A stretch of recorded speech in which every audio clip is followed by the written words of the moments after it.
معظم علي.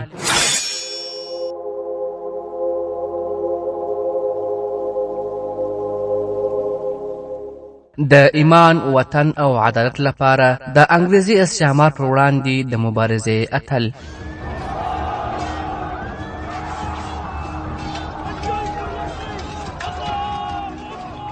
معظم علي.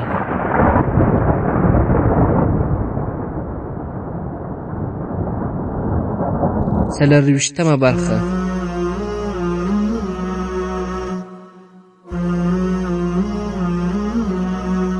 الحمد لله وكفى والصلاة والسلام على رسوله وعلى آله وأصحابه أجمعين. اما بعد. وړونو، په تیره برخه کې مو وویل معظم علي وویل اسد خانه تا رښتیا ویل، زه به ډېر ژر بېرته دلته راسم، کیدای سي زه له حیدرآباد نه لکنو ته ولاړ نه سم. قدرمنو اورېدونکو، سبا ته اسد خان، معظم علي او اکبر خان د وسلو جوړولو کارخانې ته بوتلل. هلته تورې توپک او توپکونه جوړېدل. د ټوپکونو جوړولو کارخانه څارنه یوه فرانسوي کارپوه ته سپارل سوې وه. د کارخانې سمبالونکي دوی ته د څو ټوپکونو د ښودلو وروسته وویل دغه ټوپکونه د باندنیو ډېرو غوره توپکونو سیالي کولی سي. زموږ تمه ده چې تر راتلونکي کال پورې به د توپونو پر جوړولو هم کار پیل کړو. د وسلو جوړولو کارخانې ته لیدو وروسته اسد خان خپل مېلمانه پوځي پړاو ته بوتلل چې په زرګونو سرتیري هلته په تعلیم قدم او دفاعي مورچلونو جوړولو بوخت وه. په پراخ ډګر کې چېرته نیزهبازي او چېرته نورې پوځي لوبې روانې وې. حیدر علي او شهزاده ټیپو پر اسونو سپاره ګرځېدل او د پوځي لوبو سرتیري یې لیدل او ارزول.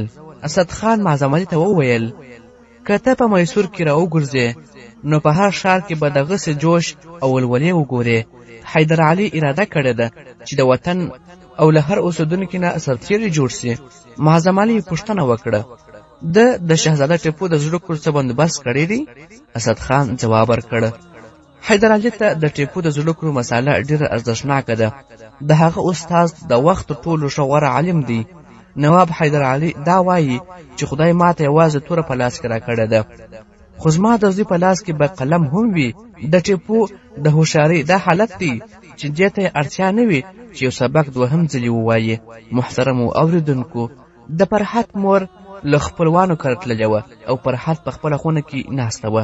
له عطیې سره یې روغبړ کاوه. وړکي صدیق علي په وزانګو کې ویده و. بلقیس په منډه خونې ته ورغله او ویې ویل ورېندارې ورېندارې ورورجان راغلی. د فرحت مخ له خوښۍ وپړکېد. عطیې له یوې شوخې خندا سره بلقیس ته وکتل. ویې ویل بلقیس ته ولې داسې وارخطا یې؟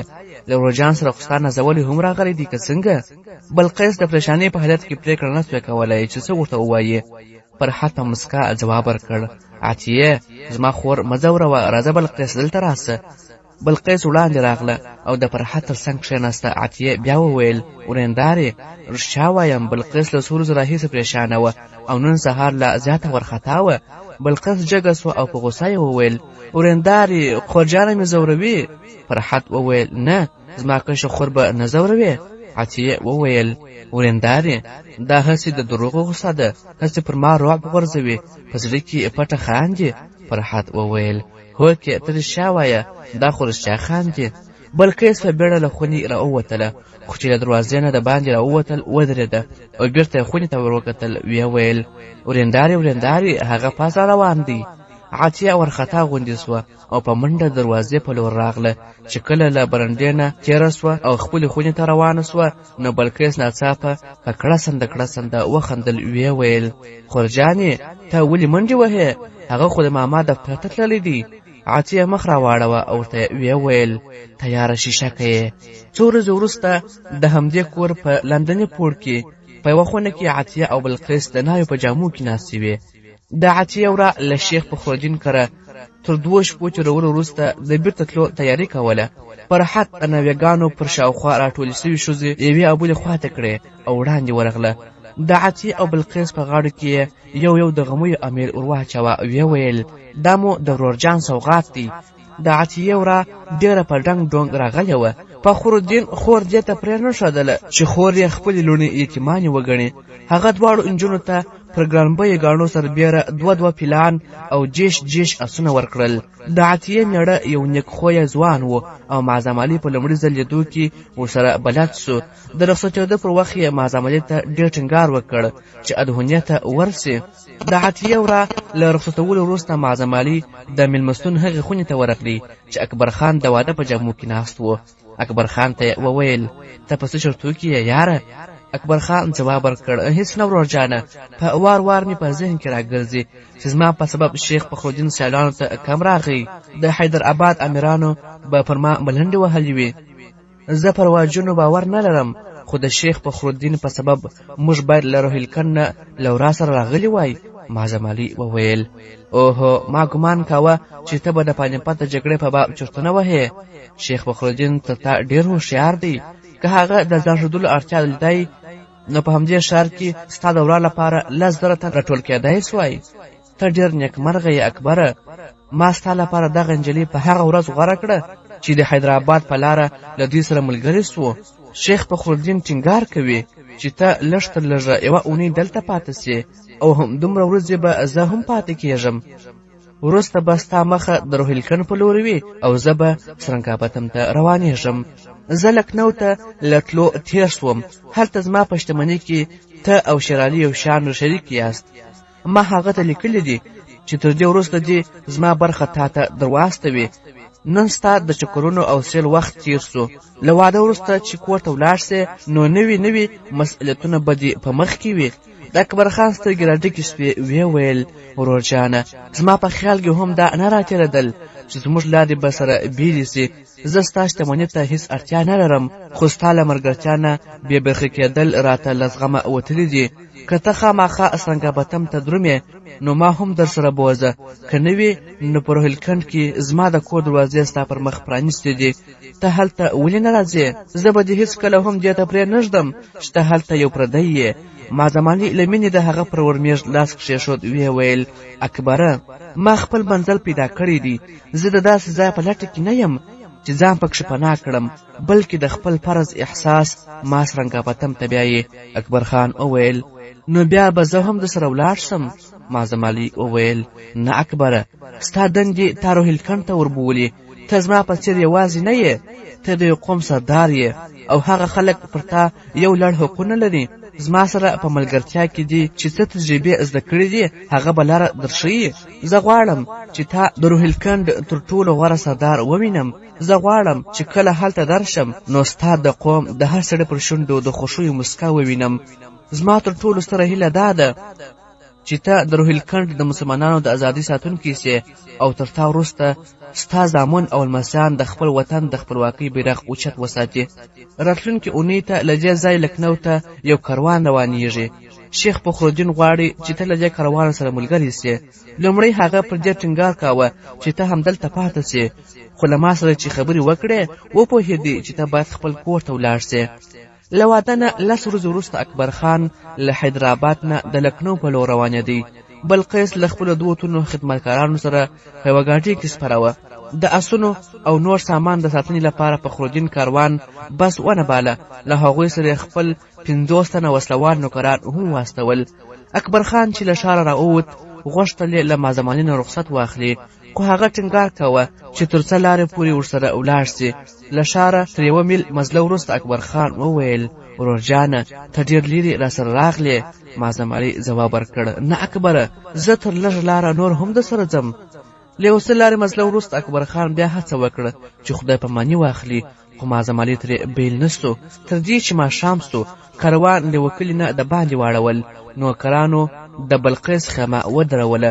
د ماخستن لمانځه وروسته بلقیس په خپله خیمه کې ویده وه او معظم علي او اکبر خان لږ لرې په ازاده هوا کې په یوه پوزۍ ناست و او تر ډېرې یې خبرې کولې.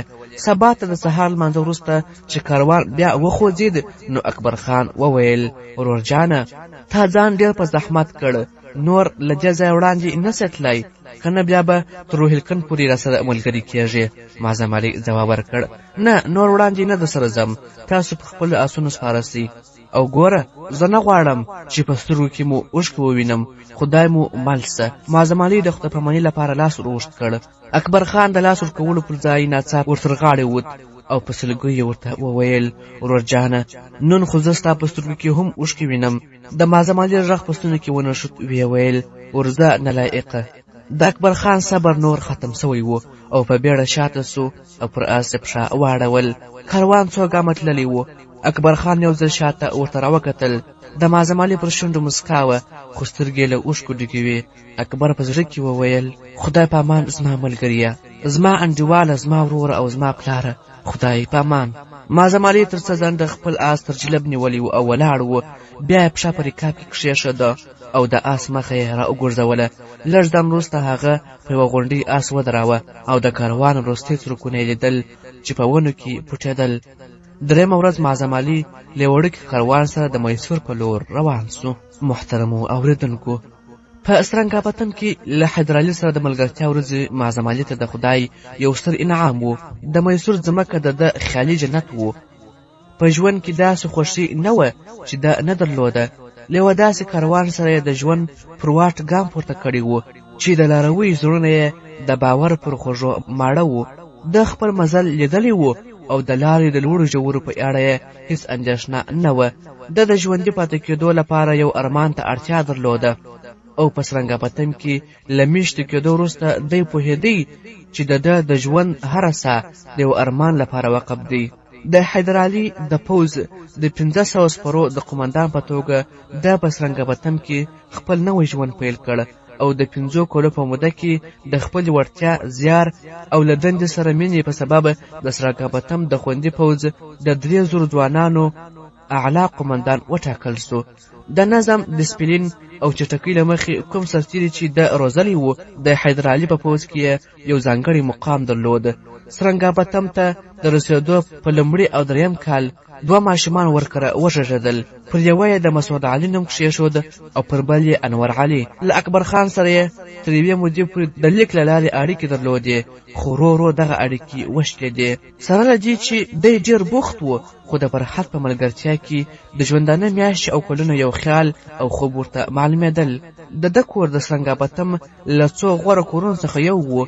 د میسور سترو ازمایل سوي منصبدارانو او جنرالانو دی خپل ډېر غوره دوست باله. حیدرعلي په ډېرو مهمو پوځي او سیاسي پریکړو کې مشوره ترې اخیستله او کشر شهزاده ټیپو چې پر روښانه تندي یې د قوم برخلیک لیکلی و د وزګرتیا وخت د ده په مجلس کې تېراوه. معظم علي به زیاتره د خپل ژوند ملګري ته ویل فرحت، زما له خپل نصیب نه اوس یوازې دا ګیله ده چې کوم مهال زما په پښو کې پر توندو لارو د تلو شیمه وه نو په مخه کې مې تیارې وې او چې د سهار پر رڼا کې اوس خپل هدف وینم نو داسې فکر کوم چې پښې به مې تر ډېره د بدن بوج ونه زغملی سي. کاشکې ما هغه تېر وختونه بېرته راګرځولی سوای چې هره شیبه یې د ژوندانه له ټکانونو نه ډکه وه. صدیق، انور او مسعود ډېر نیکمرغه دي چې کله دوی رالوی سي نو د کاروان ساروان به یې فتح علي خان ټیپو وي. په کومو ورځو کې چې په سلطنت خداداد میسور کې د ولولو او احساساتو یوه نوې نړۍ جوړېدله، د هندوستان په نورو برخو کې هره ورځ نوي انقلابونه راتلل. د بنګال تش په نامه واکمن میر قاسم چې انګریزانو د میر جعفر پر ځای پر تخت کښېنولی و، تر 1963 کال پورې خپلو انګریزي بادارانو ته د خپل رعیت وینې ورکولې، تر دې چې د بنګال خلک د یوې وچې ګولې ډوډۍ اړ سول. خو د انګریزانو غوښتنې مخ پر زیاتېدو وې. میر قاسم د خپلې خزانې له ختمولو او د خپلو میرمنو د ګاڼې له پلورلو او د هېواد د شتمنو او سوداګرو له لوټلو وروسته پر دې ترخه حقیقت اعتراف وکړ چې له ده سره د ختیځ هند انګریزي سوداګري کمپنۍ د لوږې مړولو هېڅ چاره نسته. انګریزانو له هغه نه تخت پرې ته واخیست او میر جعفر ته یې وسپاره. میر قاسم له بنګال نه اوده ته وترشید. نواب وزیر اوده او مغربي باچا شاه عالم چې په دې ورځو کې په الاباد کې د بېوسۍ شپې ورځې تېرولې دې ته چمتو سول چې د میر قاسم ملا وتړي. د 1963 کال د دسمبر په 15مه د بکسر په جګړه کې هغوی ماته وخوړه. میر قاسم وترشید او ځان یې وژغوره او باچا چې تر اوسه یې د ډهلي پر تخت کښېنستل په نصیب نه وه د جنوبي هند کمپنۍ سره یو ځای سو. د انګریزانو پوځ د لکنو لور ته مخه کړه او نواب وزیر اوده شجاع الدوله له ناکامه له انګریزانو سره سوله وکړه. انګریزانو له هغه نه 50 لک روپۍ تاوان واخیست او د الاباد او کوره سیمې یې ترې واخیستې او شاه عالم ته یې وسپارلې. د الاباد کلا هم د شاه عالم لپاره دوی تشه کړه او پر ساتنه یې یو کنډک انګریزي پوځونه وګمارل. په بله معنا د ډهلي تش په نامه واکمن په الاباد کې د انګریزانو لاسپوڅی سو او په اوده کې د جنوبي هند کمپنۍ ته د لاسوهنې زمینه برابره سوه. په 1915 کال کې میرجعفر مړ سو. انګریزانو د هغه زوی نجم الدوله په دې شرط د بنګال پر تخت کښېناوه چې 20 لک روپۍ د نذرانې او کال پر کال 15 لک روپۍ د اخراج په توګه ورکړي. تر دې وروسته په بنګال کې د انګریزانو د لوټمار یو نوی دوران پیل سو. په شمال کې د احمدشاه ابدالي او د هغه د والیانو ټول پام د سیکانو د بغاوتونو او چپولو ته ور اوښتی و. د پنجاب پر نور ښارونو سربیره چهارمحل، لاهور، جالندر، دواب، سرهند او ملتان سیمې څو ځله د سیکانو په لاس تباه او ویجاړې سوې.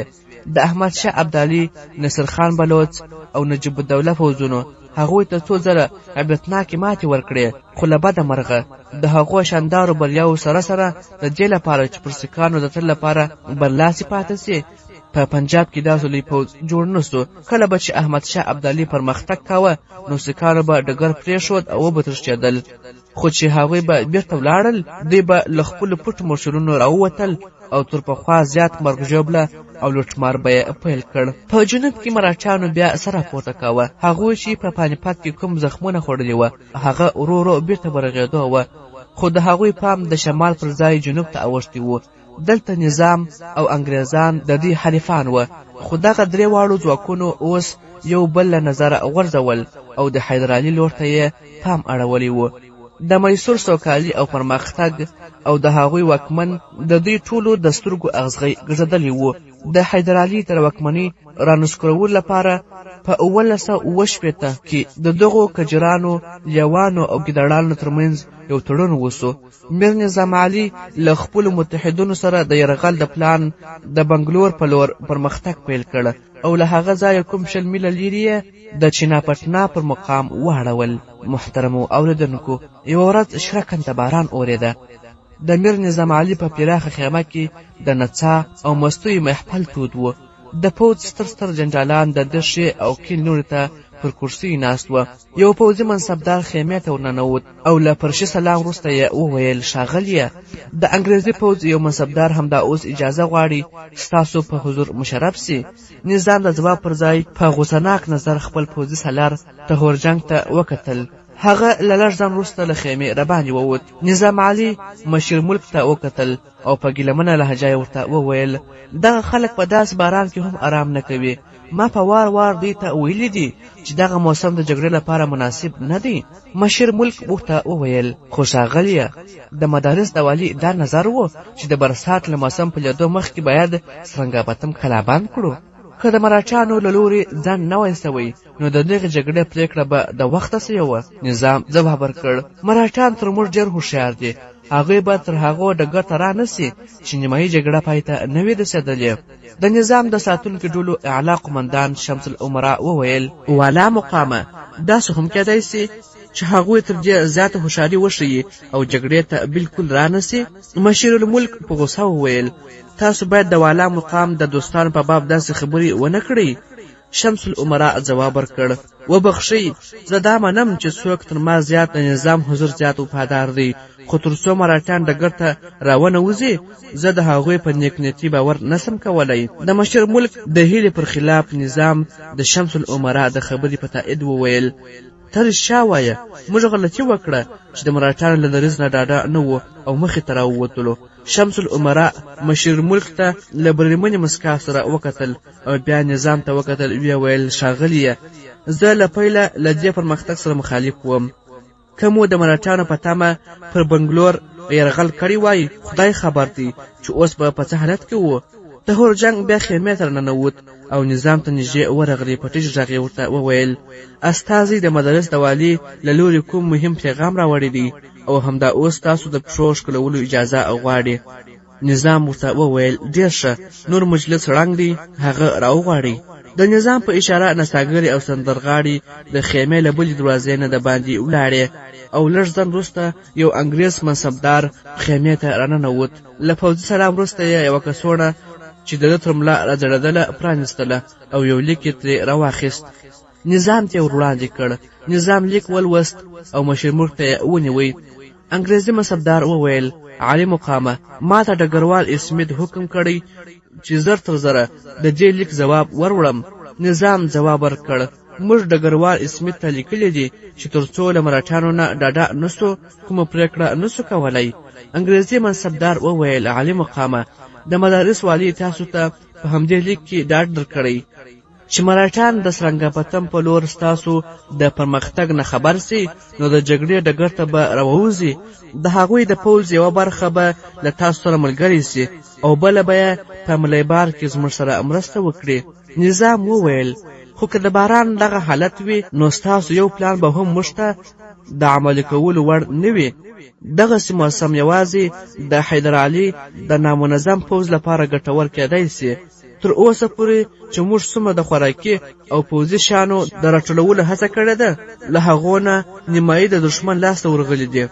د اوس چې څومره پوځ زموږ په پړاو کې دی، نږدې همدومره د مرستو والا او اکمالاتو پر لارو پهرې کوي.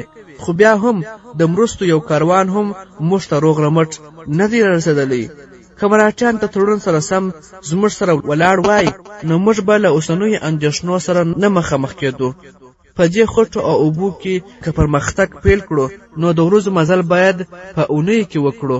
زموږ څلورو لورو ته به د دښمن چاپه وهونکې ډلې وي. انګریزي منصبدار وویل: وبخښئ، تاسو د دښمن د ځواک غلط اټکل اندېښمن کړي یاست. زموږ پوځ د ملیبار په لور پرمختګ پیل کړی دی. باران هلته هم اوري، خو موږ پوهیږو چې د موسم خرابي موږ او زموږ دښمن دواړو ته یو ډول ستونزه پیدا کوي. نظام ځواب ورکړ: د ملیبار په ساحلي سیمو کې تاسو په خپله سمندري قوه تکیه کوئ، خو زه دلته د غوایانو له ګاډیو نه کار اخلم. انګریزي منصبدار وویل: نو زه ستاسو له لورې څه ځواب یوسم؟ نظام وویل: د مدارس والي ته زموږ لومړی ځواب بس دی. انګریزي منصبدار وویل: خو په دې لیک کې والي لیکلی دي چې ډګروال اسمیت دې له خپل ارادې نه خبر کړه. نظام وویل: هغه ته به تر یوې اونۍ پورې زموږ له لورې احوال ورورسیږي. انګریزي منصبوال ځواب ورکړ: زما باور دی چې تر هغو به زموږ له لورې تاسو ته داسې پلاوی راسي چې تاسو خپلې رایې بدلولو ته چمتو کړي. نظام وویل: که کوم داسې څوک راسي چې د مرهټیانو د نیکنیتۍ په باب موږ ته ډاډ راکړي نو زه به په خوښۍ خپله رایه بدله کړم. دا به غوره وي چې پلاوي د دې پر ځای چې دلته د راتلو زحمت ګالي لومړی له مرهټیانو سره خبرې وکړي. انګریزي منصبدار وویل: دا هم کېدای شي چې په ملیبار کې زموږ د بریاوو د خبر له اورېدو وروسته ستاسو دا اړتیا ونه ویني چې د مرهټیانو په باب فکر وکړي. نظام له مسکا سره راجګ سو. هغه ته لاس ور وښت کړ. ویې ویل: هوکې، داسې هم کېدای شي. انګریزي منصبدار سلام وکړ او د باندې ووت.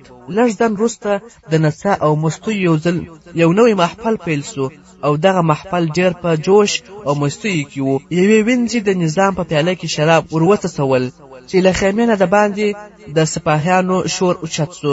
د محفل کسانو په پوښتونکي نظر یوه او بل ته وکتل. د نظام په اشاره سره ناڅاپه د سرنګۍ او طبلې غږونه چوپ سول. نڅاګرې زړه نازړه حیرانې ولاړې وې. یو پوځي منصبدار خیمې ته راننوت او پر ملا مات سو. بیا یې وویل: یو سړی همدا اوس ستاسو د پښو ښکلولو اجازه غواړي. نظام په غوسه وویل: هغه څوک دی؟ منصبدار وویل: عالي مقامه، وایي زه د حیدر علي استازی یم. مشر ملک وویل: تا هغه له پړاو د باندې ولې اصرار نه کړ؟ تر دې ځایه څه ډول راغلی؟ منصبدار وویل: هغه چرګام آس را خوشي کړی و. پهردارانو هڅه وکړه چې را ایسار یې کړي، خو ترې راتېر سوی و. مشر ملک وویل: ورسه هغه بندي کړه. منصبدار وویل: ښاغلیه، هغه ګواښونه کول. مشر ملک وویل: څه ګواښونه یې کول؟ منصبدار وویل عالي مقامه که تاسو حکم کوئ نو ژبه به یې غوڅه کړو. نظام په بیداري وویل ناپوهه لومړی دا ووایه هغه څه ویل. عالي مقامه هغه ویل چې که دا اوس زه له عالي مقام سره خبرې ونه کړم نو تر سبا ماښامه به دغه پړاو له منځه تللی وي. پوځي سالار تیمورجان لاس د تورې پر موټو کلک کړ. ویې ویل دا لکه چې کوم لیونی دی، زه ورځم چې ووینم. نظام وویل نه ورشه رایه وله. منصبدار د باندې ووت او څو شېبې وروسته معظم علي په خوټو او خاورو لټ پټ د نظام خیمې ته ورننوت. السلام علیکم یې وویل او بیا یې په مجلس یو نظر راوګرځاوه. نظام ته یې وویل بیا وخته مجلس ته د تلو بخښه غواړم، خو ما ته لازمه وه چې همدا اوس تاسو حضور ته راسم. مشر ملک وویل حیدر علي چې خپلو استازو ته د بخښنې غوښتلو کومې لارې وښودلې دي هغه موږ ته ډېرې نوي دي. ته څه غواړې ووایه. معظم علي ځواب ورکړ د حیدر علي استازی ستاسو د آدابو زده کولو ته اړتیا نه لري. ما د هغه لخوا تاسو ته دا پیغام راوړی دی چې که تاسو د مراټیانو د مرستې په تمه دلته راغلي یاست نو هغوی په دې جګړه کې ګډون نه غواړي. هغوی له حیدر علي سره سوله کړې ده. مشر ملک وویل د حیدر علي لاپې موږ تر اغېزې لاندې نسي راوستلی. که د مراټیانو د بېلېدو خبره شوې هم پر موږ یې توپیر نسته. معظم علي ځواب ورکړ خو دغه خبره به خامخا اغېزه در باندې وکړي چې تاسو دا اوس زموږ تر بشپړې کلهبندۍ لاندې یاست. تر سبا پورې به ستاسو دغه پړاو ټول زموږ د توپونو تر دم لاندې وي.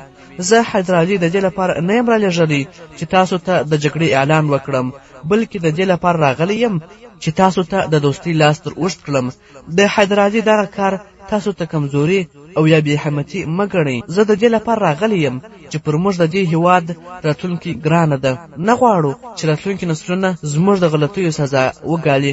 موږ ستاسو پر پوځي ځواک باور لرو، خو که چیرې تاسو دغه ځواک د هندوستان د عزت او خپلواکۍ د دشمنانو پر خلاف کارولی وای، که تاسو د قوم لارښود نو حیدر علي به ستاسو تر مشرتابه لاندې د دشمنانو سره جنګېدل د ځان ویاړ وبولي.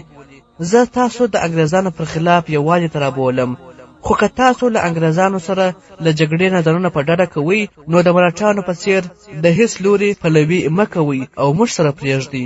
نظام وویل که موږ د انګریزانو ملګرتیا پرې نږدو نو بیا. معظم علي ځواب ورکړ بیا به موږ افسوس کوو چې موږ به پر دې خفه وو چې سره له دې چې ډېرې هڅې مو وکړې خو خپل وروڼه مو راسره ملګري نه کړای سول. موږ به ستاسو د دې پوځ پر تباهي خفه سو چې همدا اوس کلابند دی. مراټیان له میدانه وتلي دي او انګریزان د ملیبار محاذ نسي پرېښودی چې دلته ستاسو مرستې ته راسي. نور پر دې فکر کول ستاسو کار دی چې تر کومه به زموږ د پوځ مقابله وکړی سي او د ماتې پر مهال به له څه ډول تباهي سره مخامخ کېږي. حیدر علي به پر دې تباهۍ خفه سي، خو د راتلونکي مؤرخین به پر دې پړ ونه بولي. نظام وویل ته داسې ګمان مه کوه چې موږ به د حیدر علي له لاپو وویریږو. معظم علي وویل دا لاپې نه دي، ستا د پوښتنې یو ساده ځواب دی، خو که ته یې لاپې ګڼې نو کوم هوښیار منصبدار دي له ما سره واستوه. زه دې ته چمتو یم چې هغه پر هر محاذ را وګرځوم، بیا به هغه درته ووایي چې څومره کېدای سي چې ستاسو پوځ روغ رمټ ووځي. حیدر علي تر دې زیات خپله نیکنیتي څه ډول درښودلی سي چې هغه خپل ولیعهد شهزاده ټیپو ستاسو خدمت ته را استولی دی. میر نظام علي حیران سو، ویې ویل شهزاده فتح علي ټیپو چېرته دی؟ معظم علي وویل هغه له دې ځایه 8 میله لیرې ستاسو د وتلو انتظار کوي. که تاسو سولې ته چمتو یاست نو سبا سهار ته به مو خدمت ته راسي، خو که زما عرضونو پر تاسو اغېزه ونه کړه بیا به هم هغه سبا ته خامخا راځي. زه دا اوس هم تا پر دې قانع کولی سم چې له دې کنه مو د مرستو او اکمالاتو لارې تړل سوي دي. نن چې د مرستو کومې 50 ګاډۍ تاسو ته را روانې وې هغه اوس زموږ په واک کې دي او د سرتیرو کومه ډله چې ورسره وه هغوی له موږ سره بندیان دي.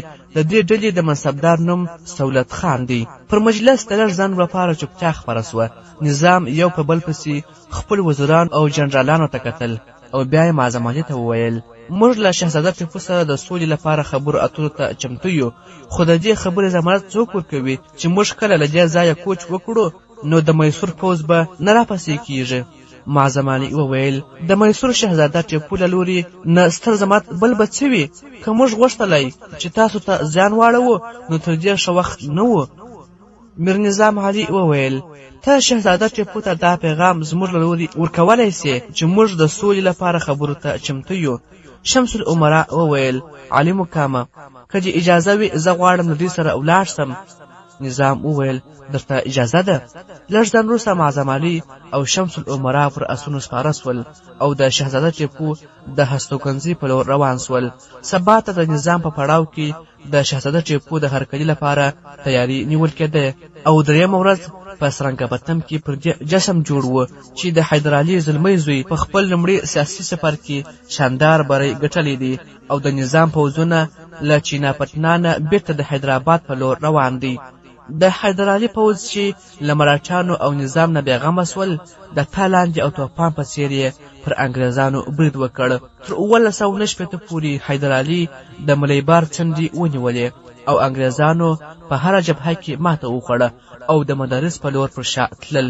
حیدرعلي د بریاو بیرغ رپاوه او د مدارس په لور پر مخ تلی. د جنوبي هند کمپنۍ پر ماڼیو زلزلې ګډې سوې او انګریزانو د سولې غوښتنه وکړه.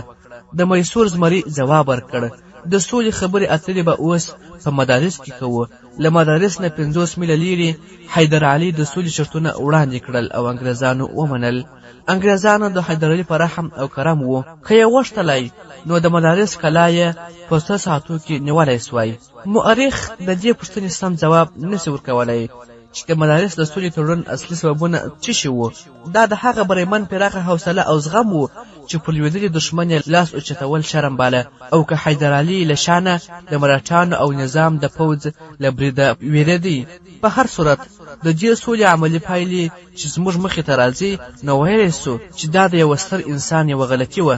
د جنوبي هند کمپنۍ هغه مهال هم دې شرطونو پوره کولو ته وفاداره نه و چې د مدارس والي پر تړون لاسلیک کاوه. 8 میاشتې وروسته مراټان له 1.5 لک تنه پوځ سره د تنگبدار له سینده پورې وتل او پر میسور یې یرغل وکړ. د مدارس له تړون له مخې پر انګریزانو فرض و چې د حیدرعلي ملاتړ وکړي خو هغوی د مراټانو پر خلاف د حیدرعلي له ملاتړ نه ډډه وکړه. د دې ستر سبب دا و چې انګریزانو غوښتل له مراټانو سره د میسور پر بریاوو کې ځانونه شریک کړي او خپله ونډه پکې ترلاسه کړي. حیدرعلي نږدې 2.5 کاله په بېلابېلو مورچلونو کې له مراټانو سره په جګړو بوخت و او په دې موده کې د دوی سرحدي سیمې تباه سوې. مراټانو سره له دې چې ډېر زیانونه وګالل تازه نفسه پوځونه یې ډګر ته راوستل. د 1902 په جولای کې حیدرعلي د مراټانو د وړاندې کړیو شرطونو پر سر سوله وکړه خو د انګریزي پوځونو بدکولي او د مراټانو تیرویو دا حقیقت ورته روښانه کړی و چې د میسور د خپلواکۍ دښمنان به دی تر ډېر آرام پرې نږدي.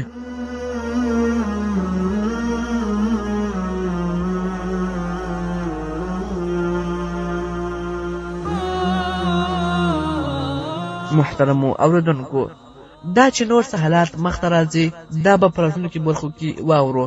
تر هغه وخته مو ورپاک سپېڅلې لایزه لرب سپارم.